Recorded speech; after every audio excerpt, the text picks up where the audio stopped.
Oh, hello there. Welcome to Spirit and You. My name is Debbie and welcome to your weekly general reading. I've pulled two cards for us and we've got the Six of Cups and the Death card, Scorpio. So we'll start off with the Six of Cups. This card, Six of Cups.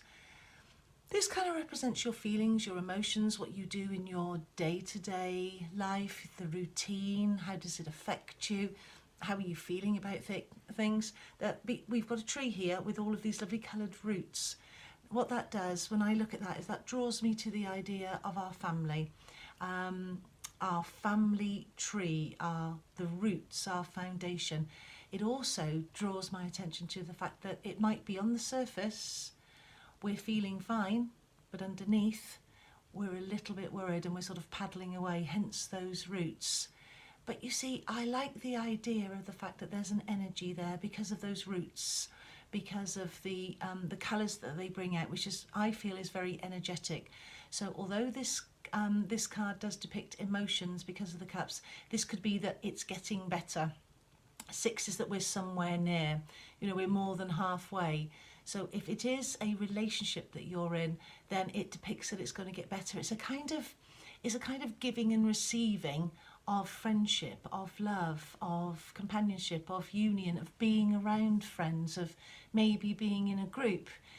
Maybe you're going to join some sort of club and there'll be a union, a conversation of getting on with people, and a kind of joyous feeling as well. If we turn this card over, so there we've got all these lovely colours going up now, sort of branching out.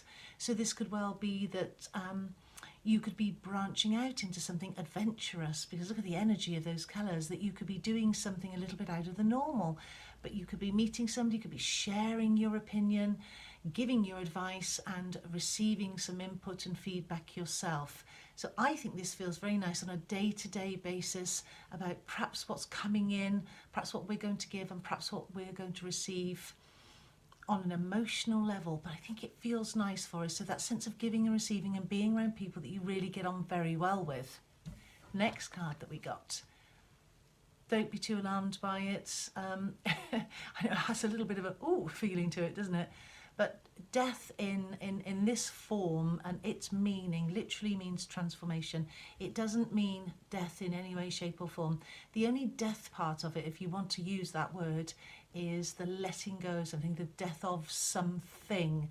You have to let something go, don't you, to rebuild it.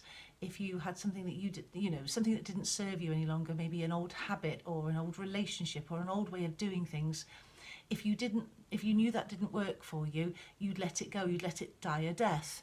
And that's what this means. And then you transform the situation into something else. So this is you, us, some of you, making a big transformation. You're changing things up. It's a new year, new beginning. It's February. Maybe we're going to change everything.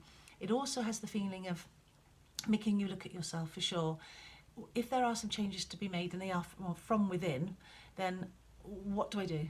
What's my best way of doing this? Do I need to strip it right back so that I can redress it? Do I need to redress the situation? So I'm really kind of starkly looking at the situation, be it me, myself, or the situation that I'm in my relationship or at work in some sort of business level.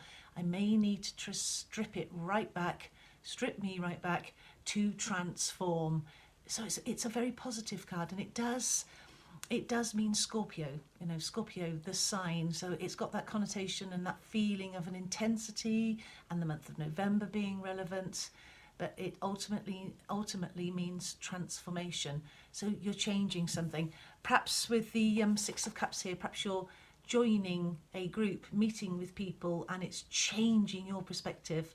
Perhaps you're in a relationship that needed to change and transform, and that's what you're doing. So these two are going to be working in tandem during the course of the week.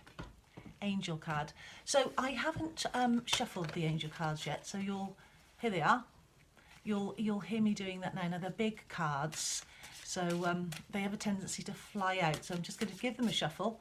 This is what I'm doing right now, and let's just see what energies there are. And one has just flown out, and we've got child. Okay, so this card, whenever I get this one, I mean, it's just got a great picture. Yes, it's a child, and doesn't she look angelic? Yes, she's sat there. Interesting, look at the reference to the tree, the reference to the roots, the reference to making changes. Yeah, that kind of pulls in, doesn't it?